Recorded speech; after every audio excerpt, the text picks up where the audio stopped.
From rags to riches, from nothing to everything. That's how Tanya described her own life story. Tanya Dziahileva, if I'm mispronouncing her last name, please correct me in the comments, was just discovered when she was only 11 years old, a little girl, a little child. And unlike the Nepo babies who are invited to just walk on the runway, and she paid a heavy price to stay on top, to become a supermodel. As a child, she was dealing with problems bigger than her age. At age of 5, she almost died from meningitis. Her family lived in poverty, but destiny had bigger plans for her. From being titled Slavic doll, Russian doll, Ice Princess of Russia, to opening the Versace runway at age of 16 while her friends were at school, and just imagine the aura, just imagine the vibe. Today, Tanya is absent because she's opening the Versace runway, she's opening the Versace show. The endless catwalks that destroyed her body, forcing her to flee the industry and undergo leg surgery. Romance with Monaco's elite circle, Russian billionaire Dmitry, who she lived with in Moscow for some time, but they broke up while everything was really serious. Love was in the air. What really happened? Why they broke up? Where is Tanya now? What is she doing? Why did she disappear from fashion industry? Why the more you get famous in fashion world, faster you disappear from it all? I'm not a supermodel. I'm just girl. I'm just Tanya. Once in a while I dream, hoping that you'd return to me, but I know that you're not coming back, so once in a while I dream.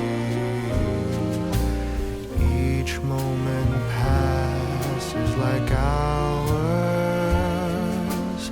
each day is dark as the night.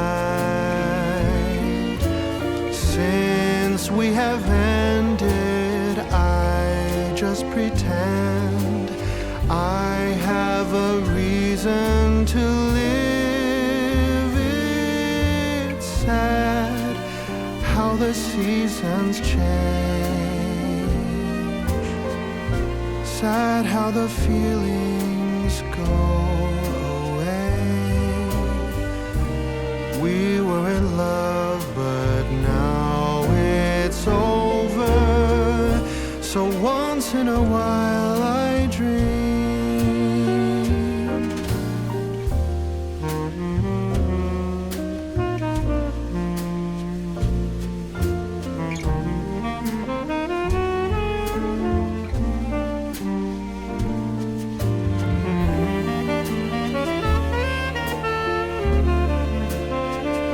With big doe eyes and long blonde hair, it's difficult not to take notice of Tanya Dziahileva on the runway. Just 16 years old, the Belarusian model has already been working for over 3 years now and has walked for virtually every major designer. Sad how the feelings go away.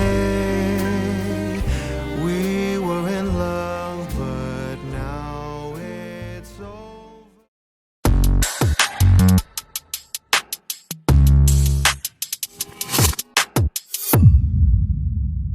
Hey friends, welcome back to the channel. This is M, and if you are into deep dives on modeling, celebrity cases and facts, just hit that subscribe button and turn on the notifications so you won't miss another video with me. Tanya Dziehilova's childhood was marked by struggle long before she ever stepped on a runway. She was born in Belarus in 1991. She grew up in a broken home after her parents divorced. The family faced severe poverty and financial hardship, circumstances that unintentionally pushed her into the modeling world, not out of passion, but as means of survival. At just 5 years old, Tanya's life nearly ended when she contracted meningitis. The illness was so severe that doctors feared she wouldn't survive. Miraculously, she pulled through, but the experience left a deep emotional and psychological impact on her. The brush with death gave her resilience and determination far beyond her years, a fire that would later help her survive the brutal fashion industry. Tanya Dziehilova's journey into fashion began in an unexpectedly ordinary way. On her 12th birthday, her mother allowed her to go out alone to buy an ice cream, a small birthday treat and one of the few moments of independence she had as a child. While she was out, a modeling scout from IMG noticed her striking features and approached her. What seemed like a random encounter would completely change the course of her life. Within a short time, she joined a local modeling agency in Belarus, and only a few years later, she was traveling internationally. Against her father's wishes, she boldly stood her ground and signed with the elite agency IMG Models. What began as an escape from poverty quickly turned into an international career, but the price she paid was incredibly high. When her father finally heard that Tanya would no longer need money from him, he agreed to sign the modeling contract. Her mother was working extremely hard, struggling every day just to cover Tanya's basic expenses. For young Tanya, earning money and helping her family with bills became the main motivation to enter the fashion world. Not fame or passion, but pure. Tanya was discovered at the age of 12. By 2005-2006, at just 14-15 years old, she made her professional debut and quickly rose as one of the most promising new faces. She walked in major fashion weeks and soon became known as one of the standout models of her generation. Her breakthrough season in 2007 was historic. She walked in nearly 150 shows, including opening Versace and closing major shows for brands like Valentino and Celine. She was instantly labeled a future supermodel and a top newcomer. At a very young age, Tanya had to leave her home and live alone in apartments across Europe with other aspiring models. She was just a child for all of that. She didn't speak the local language, she only answered yes or no, and had very little money. And she was far away from her family. The pressure was enormous. Long casting, rejections, strict agency rules, and the constant fear of failure. Despite all the hardships, she endured everything with incredible discipline and determination just to succeed and support her family. One of the most emotional stories from Tanya's early career was when her mother, who was struggling financially, worked hard and saved money to buy her daughter a nice dress for castings. When Tanya arrived at the agency, they looked at the dress and immediately threw it away, telling her it wasn't good enough for the fashion world, and instantly she was wearing brands. This moment deeply hurt her and symbolized how cold and cruel the industry could be to a young. Tanya was one of the busiest models of the mid-2000s. During the spring 2007 season, she reportedly walked around 150 runway shows across New York, London, Milan, and Paris. Even by fashion industry standards, the number was extraordinary. The following year, during the spring 2008 season, she still walked 74 shows, remaining one of the most in-demand faces in fashion. The relentless schedule meant constant international travel, casting from early morning until late at night, multiple fittings every day, and almost no time to recover physically or mentally. She had to behave like an adult as a child. Tanya has spoken about growing up far too quickly. Coming from Belarus, she entered the fashion industry as a young teenager and suddenly found herself living independently in foreign countries. She felt responsible not only for herself, but also for her mother back home. Instead of sharing her fears or worries, she learned to hide them, believing she had to stay strong, like many young models working abroad. She was expected to make adult decisions long before she was emotionally prepared. She buried her emotions and financially supported herself and her mother. According to Tanya, modeling became more than a career. It became a responsibility. The income she earned helped support both herself and her mother. With that responsibility came enormous pressure. She has said she rarely allowed herself to express fear, sadness, and everything, because she felt there was no room for emotional weakness. The job demanded that she remain professional regardless of what she was experiencing internally. She walked the runway, smiling, after learning her friend had died. One of the most heartbreaking stories Tanya has shared is that she had to walk a runway show shortly after learning that a close friend had died. Despite being devastated, she still had to appear on the catwalk, smile, and perform as if nothing had happened. Powerful example of how the fashion industry often expects models to separate their personal lives from work. No matter how traumatic the circumstances, Tanya believes she sacrificed a lot for.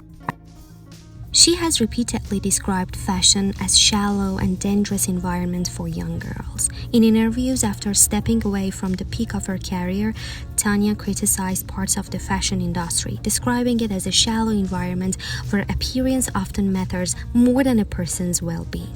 She also warned that it can be especially dangerous for young girls, who are frequently sent abroad alone at a very young age, exposed to intense competition, unrealistic beauty standards, financial pressure, and emotional isolation. Through her own experiences, she has argued that the industry needs stronger protections and better support for underage models. Before turning 18, Tanya was already working with brands most models can only dream of. Before she was even 18, had built the kind of resume that many models spend an entire career chasing. She became an exclusive for Prada, one of the industry's most prestigious opportunities for a new model, meaning she was chosen to work exclusively for the brand during a season. Soon after, she worked with major fashion houses including Yves Saint Laurent, appeared in campaigns for Hugo Boss, and regularly worked for many of the biggest luxury brands in Paris, Milan, and New York and London. These are the same brands that today's aspiring supermodels still compete fiercely just to book castings for. She appeared in the world's most prestigious editorial and international editions of Vogue beyond the runway. Tanya quickly became a favorite of leading fashion photographers and magazines editors. She appeared in editorials for multiple international editions of Vogue, including Italian, French, Russian, Japanese, as well as other influential fashion publications. Being featured in these magazines placed her among the industry's elite, as Vogue editorials are often considered one of the highest achievements in fashion modeling. She has said she entered modeling for money, not because it was her dream. Unlike many models who described fashion as a lifelong passion, Tanya has openly admitted that she entered the industry for financial reasons. Coming from Belarus, modeling represented a rare opportunity to earn enough money to support herself and her family. She has explained that once financial stability became less urgent, she decided to pursue what she considered her true passion, art.